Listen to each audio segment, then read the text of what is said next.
I said, we've gone as far as we can with our equipment. The city is coming behind us. We do have a master plan to go as far as they can go in order to unclog this stoppage that is very deep into the storm drain, but we are working on that. Well, one other thing, I went to my mayor's town meeting. And getting back to the sewer line, I'm glad I went to the school today, because the sewer line here in Mount Vernon, which is 4 miles square, on my block for the last 38 years, I get backup in my house. Now, how many residents get backup? And this DPW is the one that said, call him, and I know what the problem is. Some streets have a big pipe, my street have a small pipe. So find out how the engineering here 100 years ago. It's not. Well, you're absolutely... And that's part of our school problem. Right, well, you're absolutely correct, and that is one thing that we have tackled in the planning department is the state of our sewers, and actually right now the city is about to settle a basically a fine with the federal government in terms of the sewers leaking into the Hutchinson River. Our infrastructure is old, it's broken, and we have not attended it in a very long time. And meanwhile, we're passing regulation and new zoning amendments to add tons more buildings into Mount Vernon without first meeting the requirements, the minimum requirements in terms of fixing the sewers. So you can expect even more backups as these developments continue. So again, I ask that you go see your council members and tell them that you would like to see these sewers fixed. Now we could go on to the Yes, a faculty. couple of comments, Mrs. Graves. Thank you always. I always appreciate your comments and your insight. So yes, I am also very concerned about parent apathy in our community. One of the things that we are recommending in this budget is that we we add to our staff parent liaisons, which is a position designed specifically to engage our parents in our community, which is a bigger job than one person can do, as we do have one person on staff that manages that. Secondly, we've also been in negotiation with our teachers union that has helped us to create an easier process to identify teachers who are abusing sick days, for instance, and being absent more than one would deem appropriate. And we are helping to exit those people who are abusing their days, thereby eliminating the need to have as many subs in our district. We are also looking to make certain that when we do need substitutes in our district, that they are certificated people who can fill in appropriately so that there is no gap in service or that there is continuity of instructional care in the classroom. We are also making certain that we take the opportunity. We are offering a retirement incentive this year for our teachers, because clearly there are people who are at a point in their careers where perhaps they would like to move on and do something else, and we want to assist them with being able to do that. So that process is also underway. So your comments are well received. We have some processes in place that we believe will address some of your concerns. And we've also a lot of times what happens is teachers are engaged in professional development. And part of why we have ramped up PD, or professional development, in our community, in our district, is because we want our teachers to be of the caliber that many other districts have, and that means they have to stay abreast of recent educational research and pedagogy as it relates to the content area that they specialize in. So sometimes teachers are out not because they're abusing their days, but because they're getting the necessary professional development to better deliver their services. Thank you. All right. We'll take the next speaker. Ed Poteet.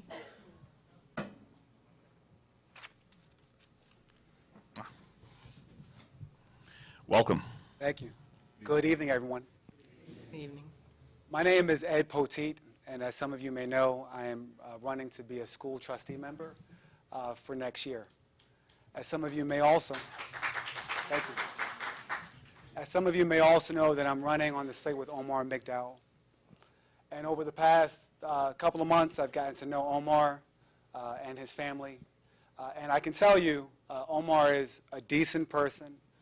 He's a family man, and he's a man of God. Right?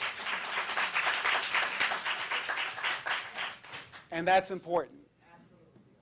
I've had the pleasure of living here in Westchester for 15 years. But before living here, I grew up in Harlem, New York. And as I say, I grew up during the crack epidemic in the 80s. And at that time, when I grew up, that we realized respect meant everything.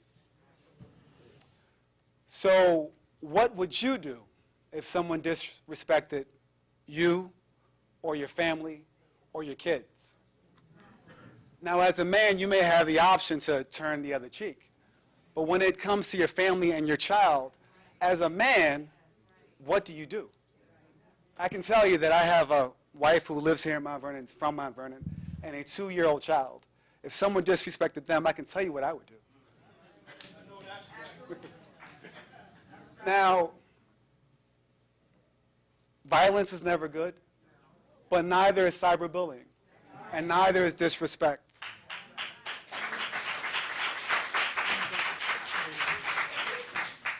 And I'm running to be a trustee board member. So is Omar. But win, lose, or draw, it doesn't matter. What matters is our children, is our kids. And what image or example do we give to our children if we show them that cyberbullying and disrespect is fine?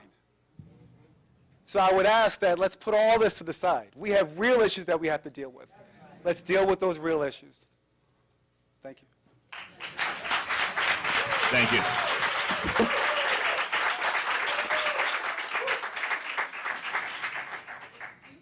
All right. Next. Joy Nemhard. Next. I thought I saw her. She was here, she left. Delia Farquharson.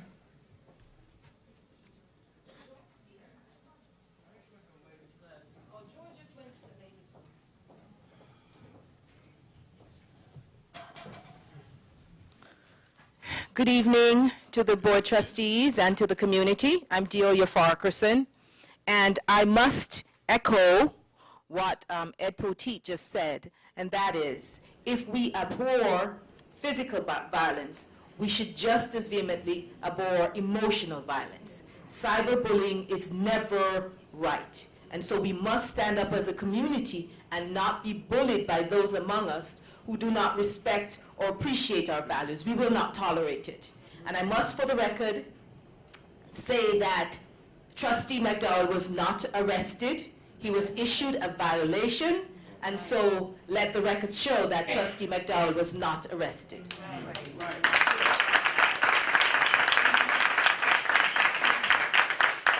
So I'm here, I came this evening to speak about my brother's keeper, and Mrs. Graves, who's such a champion in our community, made reference to it, and that the fact that the young child who's still here talked about listening to the youth and giving them an opportunity, and we do that with the youth talk, which we just had 2 weeks ago.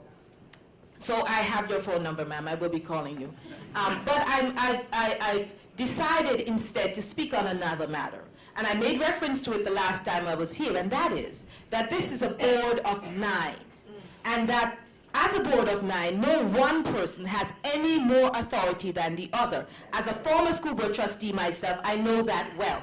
And so therefore, because no one trustee has more authority than the other, the board speaks as a unit by consensus. So therefore, I'm here to ask, has this board, by consensus, decided to endorse a slate of candidates for school board trustee for this year? Because I see in writing and on video that our president of the school board, Trustee Leslie Zamore, is saying that the board, we the board, have endorsed the slate of 3 for school board trustees. So I wanted to know, is there a resolution that indicates that? When was that done? And which is the majority that has given the board board president that authority to speak on their behalf? I'll wait. All right. Ms. Farquharson, are you yielding your minutes? Because we're not answering any questions. Okay, so you're yielding? I will wait for a response. Well, you can get a response when you're done. Yes, I'm Your done. time is I'm done. clicking. Okay, thank you very much. Well, number one, you are incorrect in terms of speaking for the board, and I mentioned the board majority, which is true.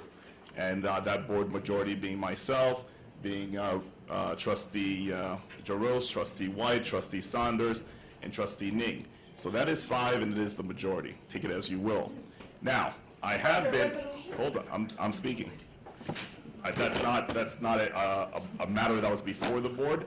That was speaking for its members. Now, I have been made apprised by the council that we cannot use the title publicly in terms of any type of print or promotion for other candidates that I was not aware of. So we will no longer do that. But as private citizens, we will do that. And yes, I still stand by my endorsement of the other candidates because I do know the workings of the board, and I do know what we feel the board needs. Now, obviously, the public has their own opinion. That's the one that I just mentioned, exactly. However, everyone has their own prerogative, and everyone can make up their own minds. And so it is a free country, and you have your own opinions, and thank you so much for presenting them. All right, next. Can I just mention? Yeah, sure, go ahead. I have more on this same topic. I think it's appropriate to wait until new business to address that. Sure. But I defer to you. I can just do it an hour later. It doesn't We matter to can, me. new business. Okay. Next speaker? Michael Campbell.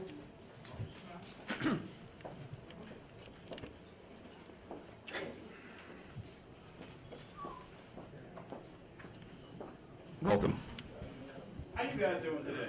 Great. Good. How you guys doing? Awesome. All right.